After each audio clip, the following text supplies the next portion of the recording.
আজকের এই ঘটনার সম্বন্ধে আপনি কিছু বলুন। আমি নদিয়া জেলা উত্তর কংগ্রেসের সভাপতি, সাংগঠনিক সভাপতি হামিদুল হক। আমার পাশে যিনি আছেন উনি নদিয়া জেলার অবজারভার পূজা রায়চৌধুরী। আমার ডান সাইডে আছেন নাকাশিপাড়ার বিশিষ্ট কংগ্রেস নেতৃত্ব এবং যুব কংগ্রেস সভাপতি।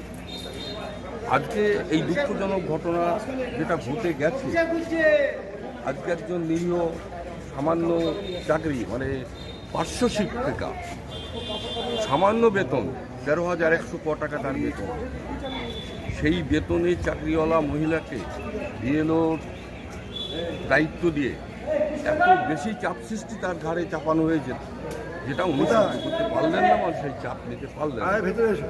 কেন্দ্র সরকার এবং রাজ্য সরকারের বিভিন্ন প্রোগ্রাম, আজকে এই করতে হবে, কাল ওই করতে হবে, ছবি লাগবে না, তারপর দিন বলছে ছবি লাগবে। বিভিন্ন জন তাকে রাত্রিতে টেলিফোন করে আমারটা আপলোড হয়েছে কিনা, আমারটা হয়েছে কিনা, এইভাবে ওনাকে এত ব্যতিব্যস্ত করে তুলছ যে উনি এই চাপ সহ্য করতে পারলেন না।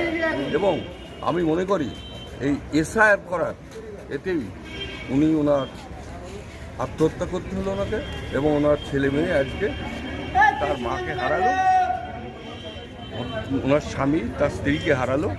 এই দুঃখজনক ঘটনা আর যাতে না ঘটে সেই জন্য আমি কেন্দ্র সরকার এবং রাজ্য সরকারকে তৎপর হওয়ার জন্য অনুরোধ।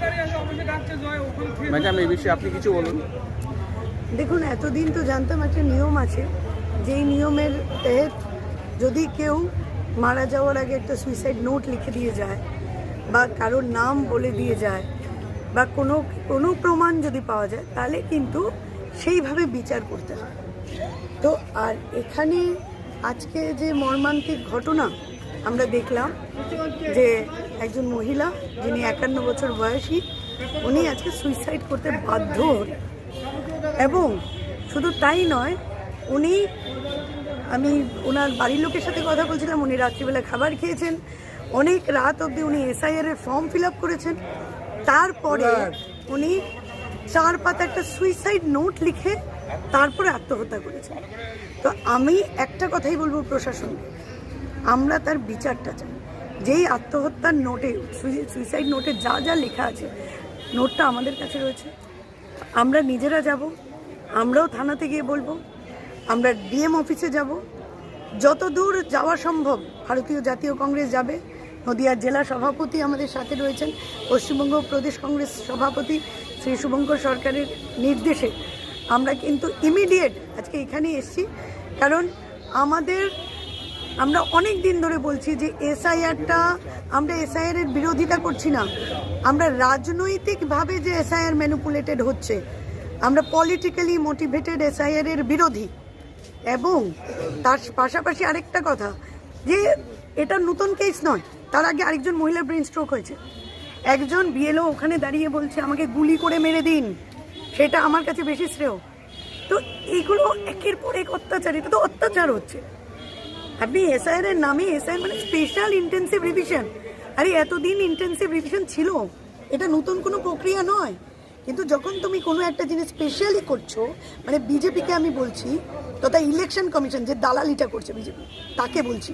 জ্ঞানেশ কুমারের জ্ঞান তো প্রচুর নিয়ে রেখেছেন, আমি ওনাকে বলছি, ওনার জ্ঞানে আরেকটু দিতে চাই, যে আপনি তো এসআইআর এর নামে এনআরসি করছেন যাতে ওপারে পাঠাতে পারে।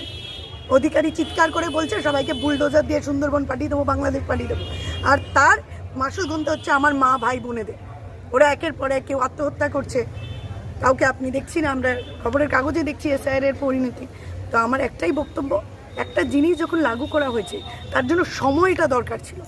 আজকে কাউকে চাপিয়ে দিচ্ছে, আজকে ল্যাপটপে ফিল আপ করতে হবে, সময় নেই। ওরা কটা বাড়ি বাড়ি যাবে, কটা বুথ ঘুরবে, একটা টাইম লাগে তো, 1 মাসের মধ্যে কিছু হয় না, তাকে 6 মাস 7 মাস টাইম দিন।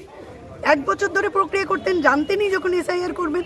এটা মামার বাড়ি নাকি মামদুবাজি চলছে এখানে, যে আমি এখনই করে নিলাম, 2 মিনিটে আমার হয়ে গেল সব কাজ, প্রেশার দিয়ে দিলাম।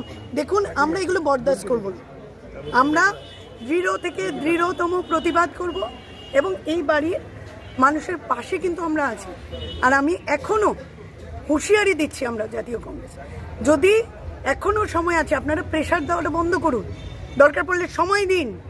যখন আপনারা প্রসেসে নামিয়েছেন শান্তিতে করুন, বোঝান, ভালো করে ট্রেনিং দিন, প্রশিক্ষণ দিন। প্রেশার দিচ্ছেন, বলছেন তৃণমূলের লোকেরা ফোন করে বলছে বিএলওকে আমাদের ছেড়ে গেলে কেলিয়ে দেবো, কেলিয়ে কাঁঠাল পাকিয়ে দেবো, এইসব ঘটনা আসছে। কেউ মিষ্টি খাওয়াচ্ছেন, কেউ ঘুষ দেওয়ার চেষ্টা করছেন, আর এদিকে বিএলওদের কাউকে বলছে নাম কাটিয়ে দেবো, কাউকে বিজেপির প্রেশার দিচ্ছে। বিএলওরা যাবে কোথায়? এরা তো মানুষ, এরা তো সংসার ধর্ম করে। এই যে ভদ্রমহিলা একজন প্যারা টিচার, সামান্য বেতন পায়, তার ছেলে আছে, মেয়ে আছে। আজকে এই মহিলা শান্তিতে তার বরকে নিয়ে থাকতে পারতো, তাকে আজকে সুইসাইড করতে হচ্ছে। কোনোদিন উনি ভেবেছিলেন যে আমি মৃত্যুবরণ করব? আরও এইভাবে এটা রাজনীতির নামে, প্রশাসনের নামে প্রহসন চলছে, এটা রাজনীতি নয়।